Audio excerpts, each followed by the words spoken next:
So overall today, how'd you feel like during your race? Yeah, I mean, it was kind of a funky race. I thought people would be, wanting to run fast tonight and go with the pacers. So I felt like we got off the line really fast, and then the pacer immediately, had gapped us, and so we came through the 800 kind of slow, and I felt like I was in good position, about maybe 4th or 5th place, but then, yeah, it was just slow, and then the last, 200, Nikki Hiltz had an amazing kick, and I thought I had it, and she whipped around me, right around here actually, whipped around me for the finish, so I was definitely disappointed not to take the win, but still good practice in racing and tactics and that time of the year to be practicing that kind of stuff. Did you have a certain race plan going in? I mean, yeah, I pretty much executed, I think, my race plan. I wanted to go out like 3rd or 4th behind, let the pacer go and then let a couple people go and then sit behind them and just wait until like the last 300.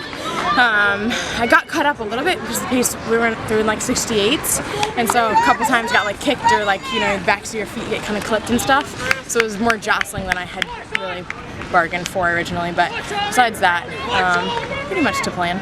So running for Bowerman Track Club, how does that, how unique is that club being? I know you guys just went to Park City. Yep, we are doing some training this summer in Park City. We have I don't even know, 8 women, 7 guys maybe here tonight. We have this cluster over here by the 200 mark, and there's just lots of red and black jackets and stuff, which is really cool to see, and just be part of a team. I think that's probably my favorite part about running, is being part of a team, part of a squad, that you're working together every day. When we're at altitude, we're always working together in groups and stuff and workouts, and just spending time together and not getting lonely in this kind of individualized sport. I think that's the best part of being on the squad. So, and then it's fun to roll up to races like this and just be like, we got 20-something people racing, and it's kind of cool. So I remember we were talking about how you, freshman year in high school is when you started. What sport did you come from, or did you do any other sports? Like any good runner, I started with soccer and dance. Yeah. I did dance for 9 years and soccer for all throughout grade school and middle school, and then just went out for the cross-country team freshman year of high school and fell in love with that squad, that group of girls, and ended up doing track instead of soccer that spring. What made you continue to pursue it after high school instead of most people don't do anything? Gradually progressed. I never planned to run in college. I didn't know professional running was a thing in high school, so I tell young high school runners that now, don't overthink it, don't get too far ahead of yourself, and it's awesome if you have those goals and you are aware of who I am. I wouldn't know who I was in high school. I wouldn't have known those types of runners. So it's awesome if you do, but also just realize where you are and be in that moment and just savor the state meet and just taking each step of the journey and really focusing on that as you go. And as you meet a goal, as you reach your goals, you just make bigger ones and keep going and keep getting better.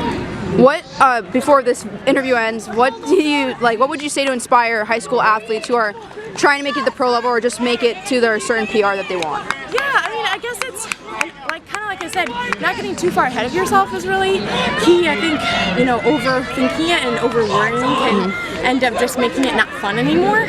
So I really tried, and my dad was my coach in high school, and he really tried to make sure that it stayed fun and stayed enjoyable, and that's why you started it in the first place. So if at any point you find yourself just super stressed out by it and you're not having fun anymore, I think you have to take a step back and remember why you started it in the first place, and let that motivate you to get back into a place where you're enjoying the sport again and just excited to race, excited to get on the start line and challenge yourself and see what happens. All right, thank you so much. Yeah.